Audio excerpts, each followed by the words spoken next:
Sandi Purnamasari baru saja mengajak ibu mertua almarhumah Vanessa Angel, Dewi Zuhriati berbisnis. Bisnis tersebut merupakan mimpi Vanessa sejak lama yang tak sempat tercapai karena lebih dulu panggil Yang Maha Kuasa. Sandi bercerita bahwa Vanessa dan Bibi Ardiansyah sempat menjadi brand ambassador MS Glow, keduanya pun bermimpi membuka store sendiri.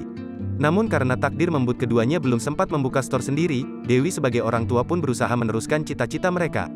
Kalau dilihat ke belakang, ini merupakan perjuangan dari Kak Vanessa dan Kak Bibi dari dulu yang diteruskan oleh Mama Dewi, ujar Sandi Purnamasari di kawasan Kebayoran Lama, Sabtu, tanggal 2 April tahun 2022. Karena kalau boleh saya cerita, Vanessa dan Bibi juga jualan produk kita sebagai brand ambassador. Sekarang Mama meneruskan perjuangan mereka, terangnya. Dengan penuh haru, nenek dari Gala Eskat ini bersyukur karena bisa memenuhi impian anak dan menantunya itu. Ini impian mereka berdua, alhamdulillah sekarang sudah terwujud. Semoga mereka tenang di sana, ungkap Dewi. Dewi Zuhriati dan Haji Faisal orang tua dari Fuji dan Fadli Faisal baru saja menggelar grand launching MS Glow Store Mama Fuji di Kebayoran Lama. Ini jadi bisnis kecantikan ibunda Fuji itu karena selama ini ia hanya menjalankan bisnis camilan.